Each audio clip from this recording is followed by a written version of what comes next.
Hello guys, ఈరోజు అయితే వినాయక చవితికి అయితే మనం ఒక లాంగ్ వీడియో అయితే తీయబోతున్నాం. చూడండి, వినాయక చవితి పండగ అంటే మామూలుగా ఉండకూడదు. డెకరేషను అదిగోండి కనిపిస్తుందా, రండి. పరిగెత్తు పరిగెత్తు పరిగెత్తు పరిగెత్తు పరిగెత్తు పరిగెత్తు. అబ్బాబ్బాబ్బా, వైరు చిక్కుకుందబ్బా కాలికి. తీసుకోండి, నాకు కూడా అడగదు. రండి గాయ్స్, అసలు ఆలోచన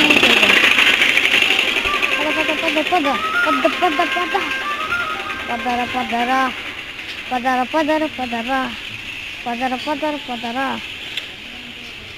రే రే ఏ తొందరగా పద పద పద. రే పరిగెత్తరా. ఎవర్రా నువ్వు? ఎంత హైట్ ఎత్తేసావు కెమెరా? నాయనా